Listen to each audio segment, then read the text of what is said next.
Today was a very special day because my mom faced the female World Chess Champion Ju Wenjun.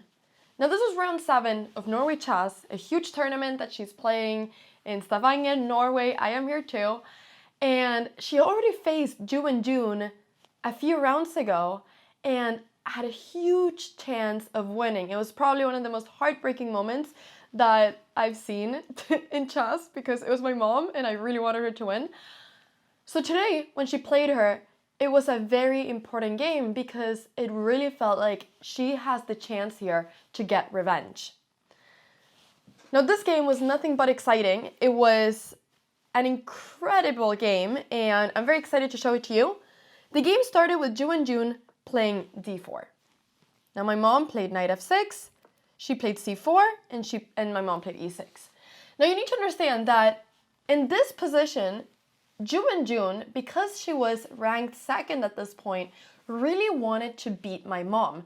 Because one, she was playing against the lowest rated player in the tournament, which is my mom, and she also had the white pieces. So if she managed to win today against my mom, then she would be having really good chances of winning the whole tournament.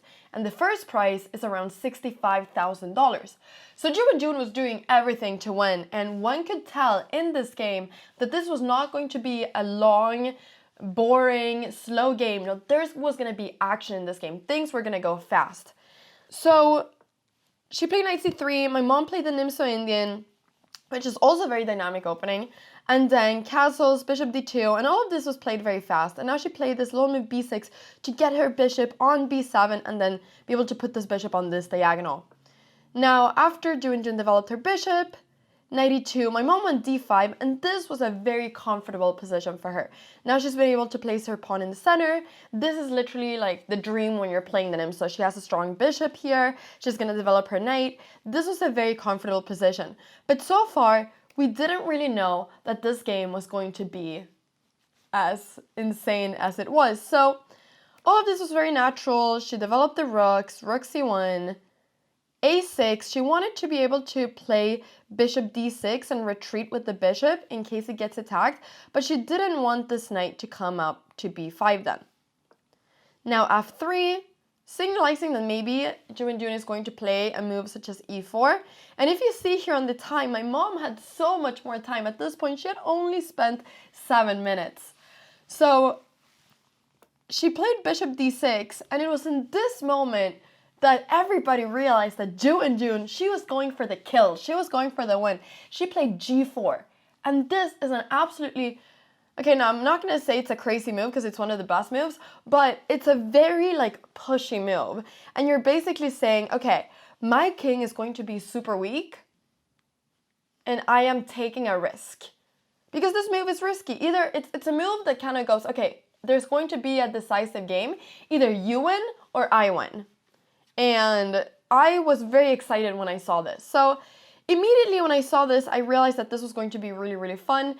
And I was very just happy that my mom got to play this sort of position. Then my mom also went to the confessional booth and she started talking a little bit about the position, and I'll maybe insert a clip around here where you can hear her thoughts. But she was basically just very excited about this game. So she played h6, and here the idea is to prevent g5 and also to kind of stop it, but it's also a move that could weaken the king at some point. So it's a little bit of a risky move to push up the pawn like this. But then we saw queen e1. The idea was just to bring out the queen. And now my mom played this really good move c5 that is just immediately saying, okay, if you're going to attack my king, I will attack on the other side. And that is very common in chess. If one side attacks on one side, you want to attack on the opposite one. So queen h4 was played, probably with the idea of playing g5. But now my mom played just knight d7. And now the point is that if g5 would be played, we can see that here, actually, this wouldn't really be so bad right now because she would just be able to take here, and after queen takes, she could go something like knight f8. And this is the idea of going knight d7, that there's always this reroutes of knight f8. Also here, maybe she could play knight h7. So g5 is a little bit soon. However, what I wasn't expecting was the fact that after knight d7, Ju Wenjun just retreated with the queen. And now my mom had 30 more minutes. She had a very comfortable opening. And I felt like this is a huge chance for her to win, or at least to get like a great opening, which she had struggled a little bit with in the other games. She had gotten quite a lot of passive positions out of the opening. So my mom played knight f8 here. And this move was, I mean, very logical in a way, because she simply wants to place a knight over here on this square right here, because if she places a knight here, then g5 is going to be very difficult to play right now. And g5 is everything that Ju Wenjun wants to do. That is the breakthrough. So h4 was played. Once again, she's playing very aggressively. She really wants to beat my mom. And she played knight e6, and this was just a very strong idea of rerouting the knight to this really good square. And now Ju Wenjun played king h1, and the idea is very clear. It's to play rook d1. Now, a position like this is very easy for white to play because the ideas are so simple. You just want to go rook d1, you want to go g5, and you want to checkmate this king. However, for black, you cannot really play on the king side, because if you play on this side, then you're weakening yourself. So everything that black has to do is play on the other side. But if white is faster on this side than black is on this side, then black may win a pawn, but white will checkmate. And that is the main problem here. So I knew already here that this would be a difficult position for my mom to play, but she at least had a very promising position. And I really liked the fact that it was just so dynamic and that she would have so many winning chances as well. So my mom played the best move here, which was b5. And I was really happy when she played this move, because it's almost what she has to do. If she plays any other kind of move, it kind of shows that she's very insecure in her position.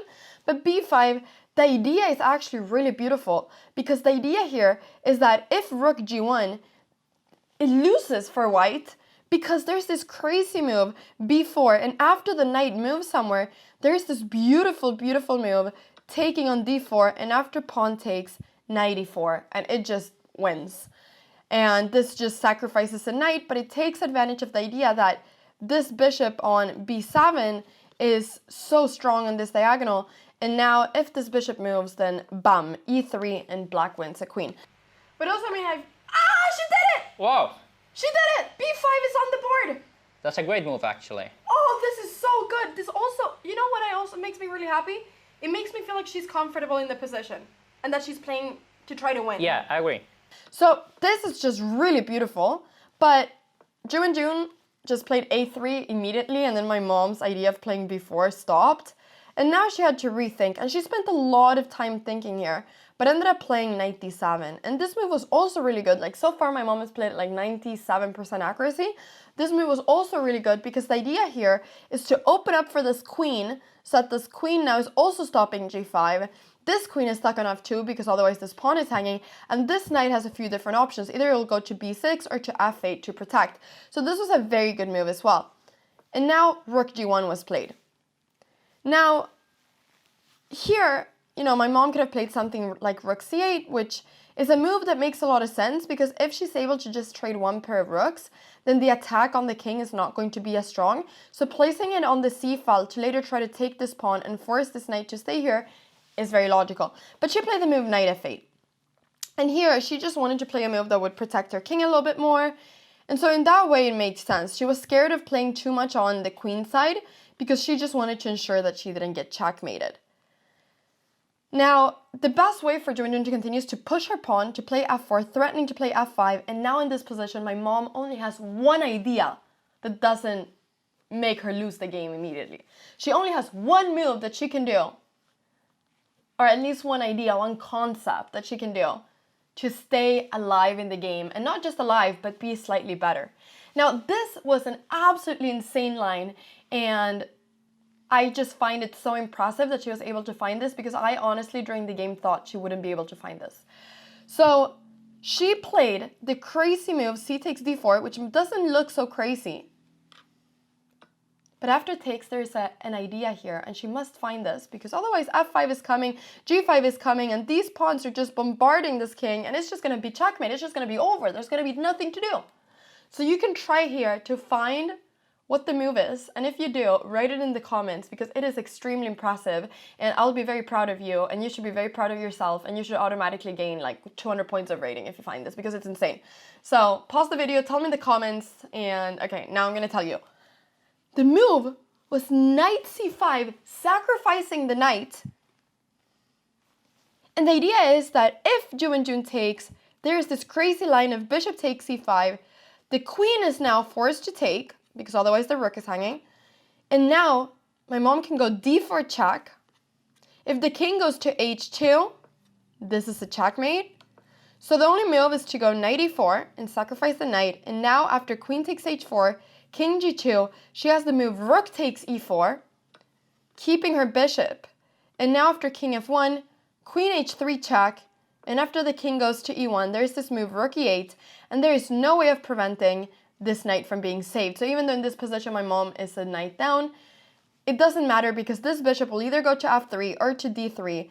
And this knight will be, because of the pins, it will be lost. And even if king here, there is just queen b3 check. And then after the king goes here, now there's just bishop d3. And this will just be terrible. So this, like the reason knight c5 works so many moves before, the reason knight c5 works in move 21 is because in move 30 you win back the knight and the king is so weak. But I just find it crazy that she calculated all of this. She saw 10 moves into the future, because you have to if you play this, and found just the completely correct idea. And this, by the way, on chess.com counts as a brilliant move. Now, this was probably one of the most beautiful moves she has played like in all year. It was absolutely, I was shocked. Like, I was absolutely shocked when she played this. But unfortunately, Ju Wenjun, after thinking for a little bit, simply played bishop c2, and she didn't want to enter any of the lines where she took this knight. And my mom actually said that she regretted not playing this move immediately because she always knew that she had to play knight c5. There was no point in calculating it, she thought, which I also just find so impressive. So my mom played knight e4, which makes a lot of sense. And here the idea is just that after takes and takes, this bishop has a good chance of getting activated, but bishop e3 just stops the pawn from pushing. And now I started getting really worried because my mom only had 19 minutes and was at move 24, which means that she had to play 16 moves in 19 minutes before she got any extra time on the clock.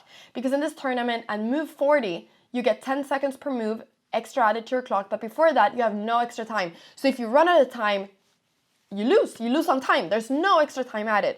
So she had to make so many moves in a very short time frame, and I was really worried about this. So here I started freaking out about time, and I started freaking out even more when I realized that my mom was playing quite slowly here. Here after f5, the best move is for her to play g5, but g5 is such a difficult move to make because it looks like you're just weakening your king so much. But the idea here is to go knight h7, knight f6, and yeah, but this is a very difficult move to make. So my mom played queen d7 instead, which looked quite logical. And now Ju Wenjun had the chance of playing knight c3 with the idea of playing bishop b3 without allowing my mom to trade rooks. But she didn't do this, and instead she played bishop b3, allowing now my mom to trade rooks. And after knight takes, this was the moment where my mom thought for way too long. She had 16 minutes on the clock. She had double the time of Ju Wenjun. I was feeling so good here, but then she started thinking and thinking and thinking. And I was just wondering, where is my mom's time going? What is she doing? Why is she thinking for so long? And she spent 12 minutes thinking about this move, bishop b8. And after this, she only had 4 minutes left on the clock. And I realized at this point that my mom had forgotten about the time. She was just playing the position. She was just enjoying the position so much. She had forgotten about the time. And I was freaking out. I was screaming, "Mom, you have to play a move. Like, just do a move." And obviously she can't hear me. But like in front of my computer, I was screaming to my computer, and I didn't know why because I knew it wouldn't really matter. But I just didn't know what to do. I was freaking out. Why was she just not making a move, I thought. But then I realized that she was having some sort of she was completely forgetting about the time. She was having some sort of collapse during the game where she was just completely forgetting about the time situation. And she was just not acknowledging the fact that if she gets a minute on the clock, she can already resign almost, because there's no way she's going to play 20 moves with 1 minute on the clock. And you can see that like the first 20 moves, she spent like so much time like really calculating the best line. But here she's now put in a position where she needs to, in a few seconds all the time, find the best move in a very difficult position. So bishop b8 was actually the best move in the position, and she was playing this perfectly, but she only had 4 minutes on the clock. And after this move f6, she once again started thinking and just completely forgot about the time. She's looking at the clock. She needs to make a move. But she's paralyzed, I think. She's so paralyzed. Come on, Mom, please, please. This is now just over almost. Please just make a move. I almost cannot watch this. Come on, Mom, you haven't moved 30. Like, she has a minute. She has a minute. You cannot do this, Mom. Oh, this is so sad. Oh, I can't really watch this. She has always struggled with time, but I think that here she just realized that she just completely forgot about the fact that she doesn't get extra time, and she's just not used to the fact that there's no extra time because she has never played a tournament like this, at least in many years. And it was just very sad to see. She spent like 3.5 minutes on this move, and here she only had 21 seconds, and she had to make 10 moves. And I almost realized here that, like, it doesn't matter what the position is, she's losing on time. And here, you know, she started making moves with 1 second on the clock, and obviously she then just completely collapsed and got checkmated. But it was just a very, and the reason I'm saying that she's getting checkmated here is because after queen takes f7, king h8, queen e8 takes e8 check. You know, it doesn't matter what you do, it's going to be a checkmate.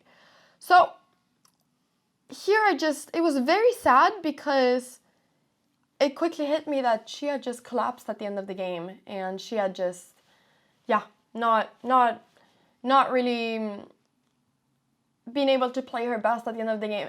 And that was, to me, very heartbreaking because she had played an amazing game, probably the best game she's played so far, up until move 30. But then the last 5 moves just were obviously really bad, but it came from the fact that she forgot about the time, and she just she felt probably so much pressure, and there were so many things happening in her brain that she just kind of froze. She couldn't play a move and she froze.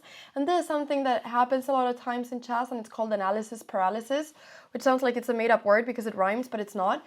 Your brain freezes because you enter a flight or fight situation, and some people in flight or fight situations, they freeze. And you get a similar reaction in chess when you're under so much pressure. And it was really heartbreaking to see, but it was still really fun to see her play such a good game. And I thought she would be completely devastated after the game, but she took some time, and she was actually in really good spirits, and just told herself that she was going to play more blitz, and she's going to learn how to play faster. And she took this as a learning experience, which I think is the best thing out of all of this. So amazing that she had such an amazing game against Ju Wenjun. She was playing on par with her for so many moves. She found this brilliant idea, knight c5, one of the most beautiful ideas she's had all year. But then unfortunately, she lost the game in a very abrupt way. So my mom is right now still last in the standings. There's still 2 rounds to go. Every time you win a classical game, you get 3 points. So I am just hoping that my mom gets to win 1 classical game this tournament. Obviously, you know, my mom is the lowest rated here. Everybody here is so strong. We're talking about only the top 10 in the world that are participating. So a very strong tournament, but she's fighting a lot. And that is, to me, just beautiful to see that she's fighting and she's giving this her absolute best. And she's playing so well against the top players in the world. So thank you so much for watching this recap. And thank you for following this journey. And yeah, wish her luck for her next game. She's going to be playing as Humpy Conero the next game. So that was the one match that she won in the first half of the tournament. So let's see what happens now in the next round. Thank you so much for watching the video, and I'll see you all in the next one. Wish her luck.